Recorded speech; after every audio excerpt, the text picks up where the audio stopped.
Okay. Alright. One Piece. One Piece chapter 741. Oh, I'm sorry. Okay, you guys, what is up? The King is here today to do One Piece chapter 741 review. Now, before I get started, right? There was a theory last week, and, it's still there. But there was a theory that went around, I forgot which site, I was sent a few PMs by people. And basically, it was a theory in which the reason why Usopp turned tail and hauled ass heavy when it came to the situation last week was because he forgot about what happened with Robin. And this makes perfect sense along the lines that because Robin was erased, or because she was returned to a toy, the memories involving her would also disappear. Which means that he forgot when he initially went into Soge King. He forgot about most of the stuff revolving Robin and Enies Lobby. Now, that doesn't mean that he entirely forgot about Enies Lobby, but he may have forgotten the memories that directly involve Robin. Like, for example, he may have forgotten that he went on top of the Tower of Justice to snipe the guys to save Robin when Frankie was there too. So he may have forgotten a few of these things here and there. Again, we don't know the specifics about which memories go away completely when someone is erased or when someone turns into a toy, and the memory of that person is erased from every person on the. Like, for example, Luffy would also forget about Robin and about saving her, and so on and so forth. The same thing goes for Sanji, and the same thing goes for Zoro and the rest of the Straw Hat crew. This also includes guys like Aokiji, who have forgotten about Robin, and so on and so forth. So Sugar has the power to actually affect the world around her by turning people into toys. And it's actually it's a far more powerful ability than first perceived. However, the reason why I didn't do a video about this theory, this belief, the reason why I kept my mouth shut about that was because of the simple fact that we know that there were other incidences aside the stuff involving Enies Lobby, wherein which Usopp has actually been involved in, where he's been very courageous. For example, when it came to Perona and Thriller Bark, and how he put on the Soy King mask then and there in order to take out like one of her subordinates, the Bear Dude. How he himself volunteered, kind of, to fight against Perona because he was her natural enemy. When it came to... what else is there? I mean, the simple fact that he went through 2 years of training on an archipelago that could eat you, that would not have been erased from his memory. When it came to him losing the Kuma, that would not have been erased from his memory. And so on and so forth. Like, the list goes on. Him fighting against Miss Groundhog Day and Mr. Four in Alabasta, that kind of stuff. So, even though he may have forgotten incidences involving Robin, there was no reason for him not to be courageous or not to gain some degree of bravery, because he had showcased many other incidences where he was brave. So, I think the key one being the whole Thriller Bark thing. Because there's no way he would have forgotten about Soge King, because he had already been Soge King during the whole Thriller Bark Perona incident. So, that's why I didn't make a video on it. Because even though it was right in the context of Robin, it was wrong in the context of the overall series. So, in this chapter, it takes a mile and a half from the dwarves just to motivate Usopp into actually, standing there in front of Trebo and in front of Sugar to actually finally strike. And what I think throws me off the most was Usopp didn't run to like another location. Like, he didn't try and snipe from above and gain the advantage when it came to position and location. He didn't make some elaborate plan, at least as far as we know. He ran in there, emotions high, And all he told the dwarves, because the dwarves, it was a back and forth between Trey-Ball and the dwarves, wherein which the dwarves, they were, they were saying Uso land, because they forgot about Robin, and they knew that Usopp was there with them, so they had all their faith in Usopp. And then they explain how he's their hero and he's gonna save them. Not only is he gonna save the dwarves in the factory, he's gonna save us. He's gonna save the toys working down here, the toys in the junkyard area, the toys above. He's gonna save the entire country. And we have Trey-Ball talking so much smack, like, no, this is bullshit. Like, your boy, he ain't coming. He left you here to die. He left you here because the type of guy he is that when shit goes awry, he turns tail and he hauls ass. And Usopp is backing up Trey-Ball's words. He's like, you know what, like, that's finally accurate. Because you see him, he's like, Godspeed, go. And he's running away. He's hauling ass. But even because, and normally, since the dwarves are very gullible, they believed Usopp on the spot. And then they believed Trey-Ball on the spot. And they believed his words. Except for Leo. Leo's like, no, I don't buy that. Alright? Screw you. Uso Land would never do that. He would never betray us. He promised us. And then Trey-Ball begins to systematically, after a few more words, he begins to systematically stomp and crush the Tontada. Just step on them. And he explains how, like, the death throes, or like the death sound, I forgot the exact word, but the death sound that the dwarves make is like a pyong whatever sound. It's an odd, strange sound, but they're not dead. So I mean, obviously he's crushing them, but they're not dead because again, they have very powerful bodies despite their size. And what winds up happening is that Usopp is hearing these dwarves being, suffering at the hands of Trey-Ball, and he says, "Fuck it. I'm gonna go in there balls to the walls. No plans, at least as far as we know. No plans, no high ground, no nothing. I'm just gonna come in there, I'm gonna face him." And I'm like, Usopp, where's the plan?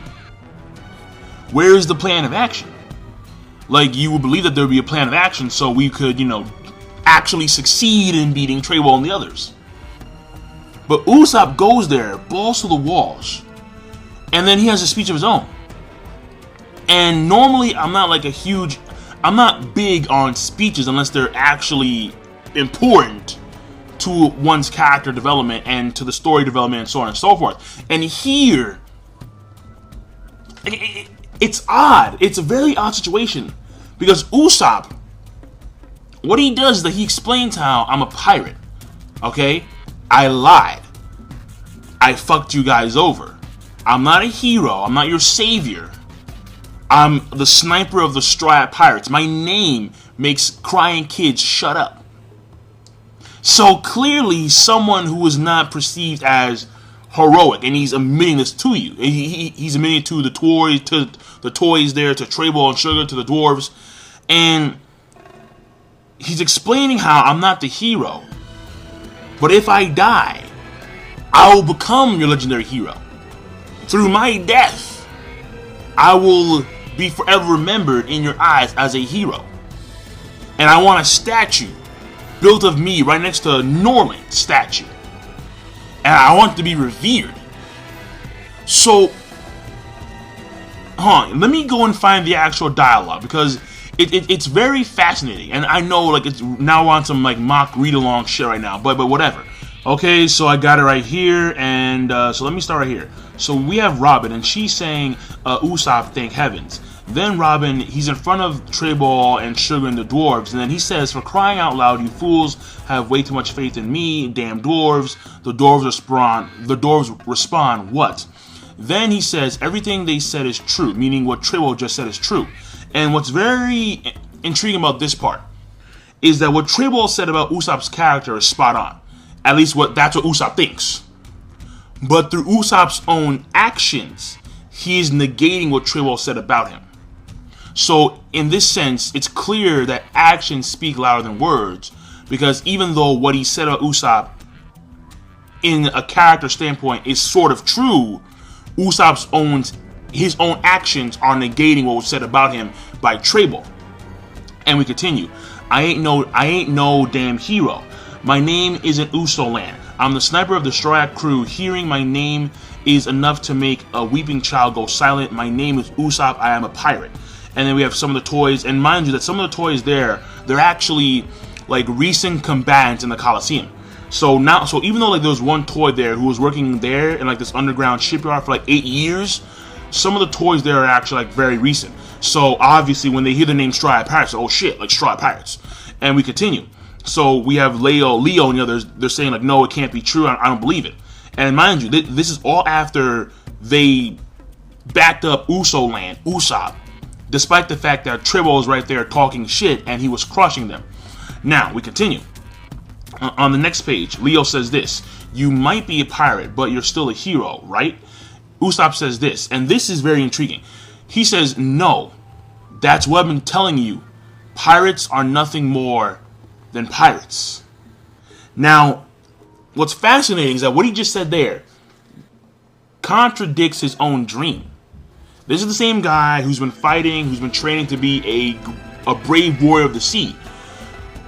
But in this case, he is dropping himself down. And mind you, so like you can say that because he forgot about Robin, he forgot about most of the stuff in Enies Lobby. That may be true. We don't know. Because what memories are lost specifically, again, we're not too sure. However, he did not forget about Brogy and Dory, the warriors in Little Garden, Elbaf. He did not forget about his dream. That's existed for, for a long period of time. Since his mom's death and so on and so forth. Since her illness, actually. And here we have Usopp saying, no, for now, fuck the dream. For you, Tontata, all you guys need to know is that I'm a pirate. I'm not a brave warrior. I'm not a hero. I'm a pirate. I do what I want to do. I say what I want to say to screw you over, to appease me, and so on and so forth. So what he says here, in an odd way, is unique character development. And I can't really say if it's regression or progression. But it's very odd. I mean, Usopp, for sure, is the best developed character in the Straw Hat Pirates. And what he's saying here, I don't know if it progresses his development or if it regresses. Maybe it's stagnant. I don't know. But it's very odd because he's saying this, and what he's saying is completely overridden by the fact that he's standing there in front of Trable and Sugar. I mean, it goes into like this whole concept of actions speak louder than words. And Usopp's actions clearly are speaking louder than his words, despite the fact that what he's saying goes along the same notions of what Trable just explained about Usopp. It's very fascinating. And let's continue. He says this: don't make me repeat myself. I was simply fooling all of you. You just let yourselves believe those lies for way too freaking long. And then they continue to sob. Then we have Trable say this: so you came all the way back here just to tell them you were lying. And then he laughs. His weird little laugh. And then Usopp says this: yep. If I didn't, they would have waited for me until their dying breath, and then I would have lost some sleep over that. Besides, I came back to thank them. After all, isn't it much cooler to put your life on the line and die a noble death? So I'm sitting here, I'm like, wait, what? Like, Usopp is a very well-developed character. He really is. He really is. Because his actions are clearly outweighing his words. But it's his words that Usopp prides himself in. Though you see the effect his actions have on the people around him and his words as well. It's kind of like a tug of war. It's a strange little tug of war with Usopp and his character development. It really is. It's a strange little tug of war. But let me wrap this up. He says this: my name is Usopp. Remember it. Well, Tontata, if I die here, you better build me a monument right next to Norland's. From here on out, I'm going to be your legendary hero. So again, like I said before, he admits that he's not a hero. He admits that he's a coward. He admits that he's a pirate, that he's a scumbag. But he wants to become the hero that they can admire, that they could praise, even in death. So Usopp is a very fascinating character. I'll give you that much. I mean, last chapter I was not pleased at all because I'm like, what the fuck is happening? But this chapter, the exposition when it comes to Usopp is quintessential, and he's made regressions and strides, then regressions and strides again. It's a confusing little twist here with Usopp, and I'm fascinated. I really am.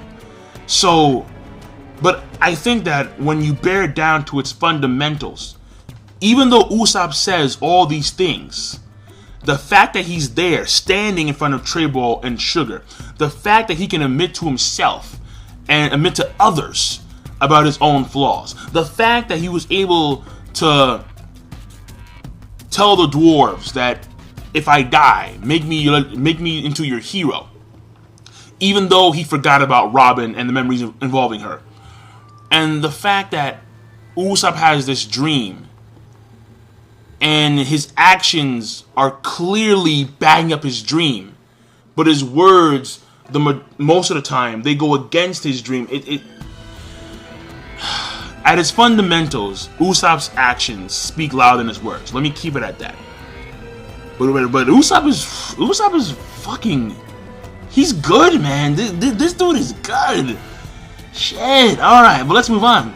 The chapter, or that part of the chapter, that half of the chapter, basically ends off with Usopp actually doing an attack. So some plant star thingy, like some plant shuriken, and he winds up splitting Trebo into thirds. And then the dwarves are hyped, like, oh shit, Uso land. So, first of all, is Trebo wounded? No, he's a Logia.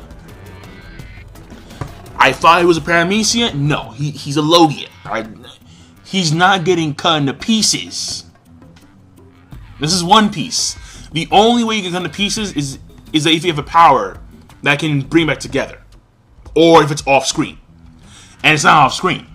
So he has a power to bring himself back together. Hence, he's a Logia in this current scenario. Because Buggy is like the only guy I know that is a Paramecia. No. Buggy. Then there is Baby 5, because she can blow herself up and come back into her whole body. Then there's probably Pika too. And so well, let me just for now forget about that. And pretty much Usopp, for this point in time, right now, appears to have the upper hand, despite no plans in action at this point in time. So that was the first part, and I'm sorry it took some time, but I just had to talk about it because it's very important for Usopp's character development. And the next part is we have Krios, and Krios, well, it's a flashback, and I'm not a fan of flashbacks, but basically it gives you an idea of who Krios is and how he was a criminal kid because he killed some guy who killed one of his friends, and he winds up fighting the Coliseum. He wins 100 matches, doesn't get accepted. And apparently, the sword that Rebecca used is the same sword that he had. So he passed it on down to her. And, like father to daughter. And the thing here is that he was very powerful nonetheless. And he had several matches against several high-end people, pirates all over the world, fishermen, underwater battles against fishermen, and he still won. And remember, he only got like one wound during that time. And the thing here is that he won 1,000 matches, and he did it all so he could clean his name, but it hasn't happened yet. And he's still he's still being remembered for a murderer, even though not only is he the hero, or he has the statue of himself, so he's clearly reviewed as like a hero in the Coliseum. But outside the Coliseum, outside of his quote-unquote cage, he is still regarded as like a murderer. And someone who is genuinely evil, despite the evidence against that. So, it was fascinating about Krios too. So, I'm not gonna really touch upon that because the toy soldier bit. I mean, we have Flamingo. He gets word that there's someone running around dressed like him, Kinemon, so he's fucked. And Robin, I'm sorry, Viola and Luffy, they're still there waiting in the waits, in the bushes, and the windowsill. And I'm surprised that Flamingo hasn't sensed these guys yet, because again, I'm pretty sure that he has some good Ken Bunshoku, but again, Ken Bunshoku is odd in One Piece. Sometimes it's on point, like guys like Rayleigh, they can sense entire islands and they know where you are, doesn't matter. But then again, Rayleigh's Rayleigh, so it's kind of like, it's hard to compare to Rayleigh. But then again, think about people like NL. Well, no, NL is NL. So that one girl in Skypiea, I forgot her name, the little girl who had the ability to hear just like NL did, but not as strong. So Ken Bunshoku Haki is complex. It's the most complex one out of all three of them, because it works, then it doesn't work, then it's mediocre sometimes. At the same time, let's not get into the whole hockey talk, but the chaptering overall, alright? The last half of the chapter I thought was okay. Alright, it was a flashback explaining things about Krios, how he got his legendary status, and the toy soldier, how the sword was passed down from himself to his daughter, Rebecca. And it was probably passed down during their training days when he was training her. So, something like that. Because when he was a toy, there was no way that he could actually like pick up that big, heavy sword. Despite it having no edge. But the main thing that makes this chapter a great chapter, a great plus chapter, is Usopp and his words and his actions and the Tontata. That to me, I think, is the best part by far, by leaps and bounds. So, again, when it comes to his character development, I don't know where to put it because it's odd. Because it's overall progression, but there are sprinkles of regression within his progression. So, I think I'm going to leave it at that. And say, yeah, I'm going to leave it at that. And I'm going to give the chapter rating a great plus. And I will see you guys later. So, it was a long review, but it had to be done. And I will see you guys later. So, King Lightning, be sure, of course, rate the video, comment, subscribe. Peace. Have a nice day. Maybe one day, I'll do a discussion video about Usopp. But since I've done so many One Piece discussion videos already, for now, we'll put it on hold. Have a nice one.